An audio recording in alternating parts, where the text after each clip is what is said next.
Hi, this is Fiscal, and in this video we're going to be reviewing Unit 1 as a quick cursory overview. So the big idea with Unit 1 is this idea of democracy, and we see the different types of democracy with pluralism. And of course you have Federalist 10 saying that pluralism through the use of factions is important because factions are going to be checking one another and they're going to be equally competing.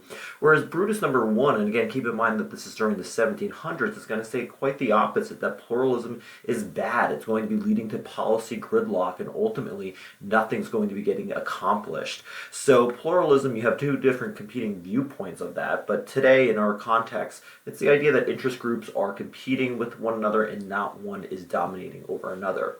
Whereas participatory is the idea that is basically a full-scale democracy, and there isn't really one that even exists. In a full-scale participatory democracy, you don't have elected leaders. You are the ones voting on legislation. There is no elected leaders, and you don't see any evidence of that today, but that would be really more of the power and to the people. Think of sort of ancient Greece to that extent. And then you have the third competing idea, in which the elite, the top 1 or 10% of society, are really the ones making the decisions, and really there's not as much power given to the general masses of people. So those are your three main ideas. Now, a big document, of course, of Unit 1 is the Declaration of Independence, and it basically is going to establish a lot of these important principles of democracy, including self-government, popular sovereignty, limited government, the idea that people are entitled to life, liberty, and property, republicanism, and then, of course, this idea that comes out of Rousseau with respect to the social contract, that you're giving up certain rights, certain freedoms in exchange for some protection. Keep in mind that with popular sovereignty, power to the people, people should be making decisions. Limited government. Think of the idea of the Bill of Rights. These are protections given to the people that cannot be infringed upon by the government.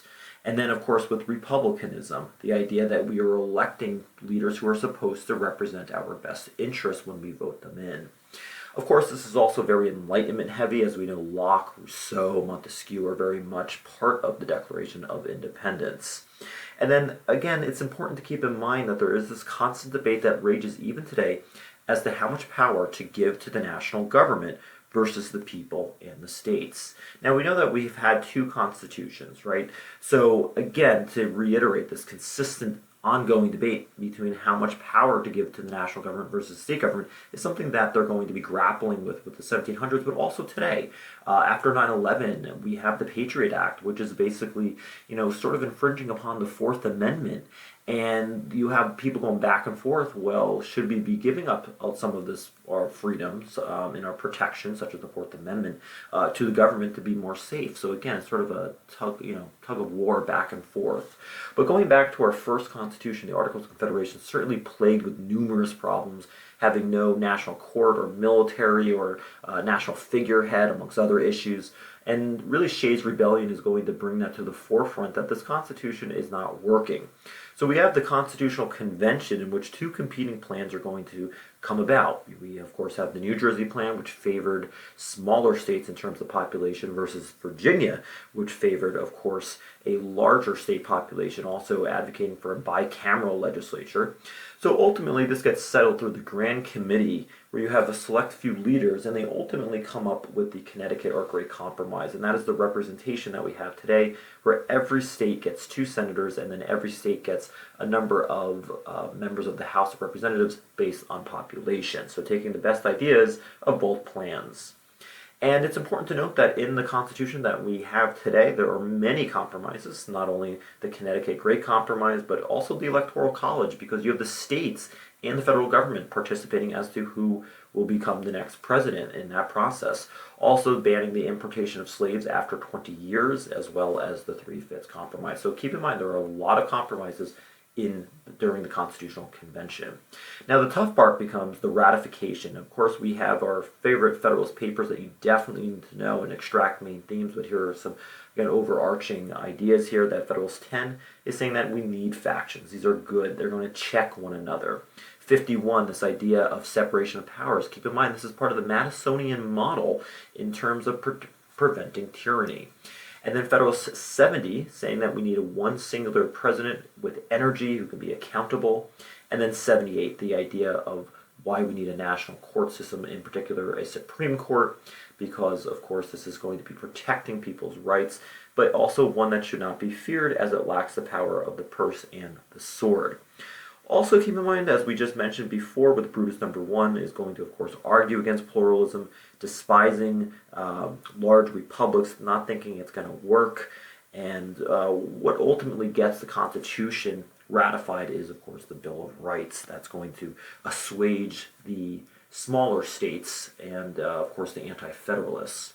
Now, this idea of federalism is instrumental to Unit 1. Remember it by its definition, power sharing between the national and state governments. We get this from the 10th Amendment. The 10th Amendment is undoubtedly the federalism amendment. Certainly some of the advantages include opportunities for more participation, as there are more than 87,000 governments. So we only have one national government, but think about all state and local governments. So this allows people to participate. You want to become a mayor, you want to go on the town council, you want to serve on some board. That is an advantage. Also, governments can act as labs. So if one state wants to have an experiment with how well tax cuts are going to do, or universal health care like Massachusetts once did, they can do that. And if it works, other states might adopt it. If it doesn't work, states know not to adopt that policy. So that's a great advantage. Versus some of the disadvantages, definitely more costly, having 87,000 plus governments, as well as the duplication and inefficiency that sometimes comes along with that, among some other reasons. But prior to the 1930s, the idea of federalism is that it would be dual federalism, where the federal government and the state government remain separate in their powers. There's very little overlap, sort of like a layer cake.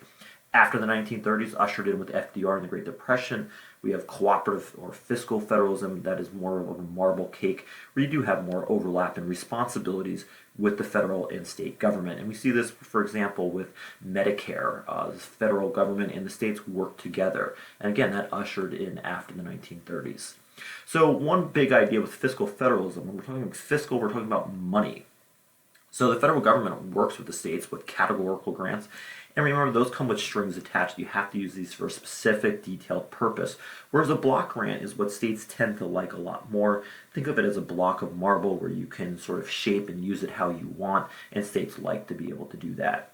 The federal government is also going to entice state governments with revenue sharing, incentives, and aid programs. For example, we'll split the cost of this new bridge. So the state, you pay 50%, federal government will kick in the other 50%. So fiscal federalism really defines, it's the cornerstone of the relationship between the national and state governments today. And of course, you do have mandates that come along, especially ones that are known as unfunded mandates, where the federal government is going to pass legislation saying that, for example, in the ADA, the Americans with Disabilities Act, you have to make sure that all public buildings are up to date with code, and you have to make them wheelchair accessible with elevators, but we're not going to give you any money. Well, think about how costly that's going to be. Another good example of that is the No Child Left Behind Act. States are not going to be getting funding for the tests. Tests are actually very expensive, in which they're going to have to administer. So these are two good examples of unfunded mandates along with the Clean Air and Water Act, amongst other ones.